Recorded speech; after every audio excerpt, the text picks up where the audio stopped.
কেন আমরা হিন্দু জন্ম নিয়েছি বলে এটাই আমার অপরাধ? কোনো অপরাধ নেই। হিন্দু ধর্মে জন্মগ্রহণ করা পুণ্যের কাজ। বিয়ে দাদা লাগবে হিসেবে চাই না। দাদা হিসেবে দেবো। অতগুলো সোনা অতগুলো টাকা কোথায় পাবো? আমি রাজ্য সরকারকে যতগুলো টাকা ছিল কিচ্ছু নাই। কি করে আমার বাপ মা আমার বিয়ে দিবে? যতগুলো টাকা ছিল কিচ্ছু নাই। কি করে আমার বাপ মা আমার বিয়ে দিবে? আমার যে একটা আশা নিয়েছিল ছোট থেকে যে বিয়ে দেব, এতগুলো সোনা দিব, 3 ভরি সোনা ছিল, 1 লাখ টাকা ক্যাশ ছিল, আর 7 মাস পর আমার বিয়ে। কি করে দিবে? এখানে টাকা রেখেছিলাম, এখানে কিছুটা টাকা রেখেছিলাম, কিচ্ছু নাই। এমনকি আমার পরনে লেহেঙ্গা ছিল, লেহেঙ্গার ভেতরে আমি 5,000 টাকা লুকিয়ে রেখেছিলাম, মানে আমার কোনো কিছু ফিস টিস লাগলে যেন আমি দিতে পারি। ওই টাকাটা নয়, জিনিসটাও নাই আমার। কোথায় পাবো আমি? ভিখারি জাত মাইরি। ভিখারি যা কোনোদিন চোখে দেখেনি জামা কাপড়, কোনোদিন আমি লেহেঙ্গাটা আমি দিব।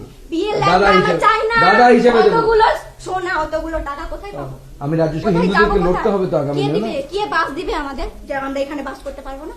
কেন আমরা হিন্দু জন্ম নিয়েছি বলে এটাই আমার অপরাধ? কোনো অপরাধ নেই। হিন্দু ধর্মে জন্মগ্রহণ করা পুণ্যের কাজ। তাহলে আমরা লড়াই করে আমাদের পূর্বপুরুষ সনাতন লড়াই ধর্মে করেছে। আমি ঠাকুরগুলো দেখেন হুম। পা দিয়ে পাগুলো যেন ভেঙে যায়, আমি ওটা ভাঙবে, প্রতিজ্ঞা জিভ করি যেন পাগুলো, সমস্ত পুজোর জিনিস আমি এখানে গুছিয়ে রেখেছিলাম, এত এত এত জিনিস কিচ্ছু নাই, হুম। কিচ্ছু নাই। দেখেন হুম। সিংহাসনে যত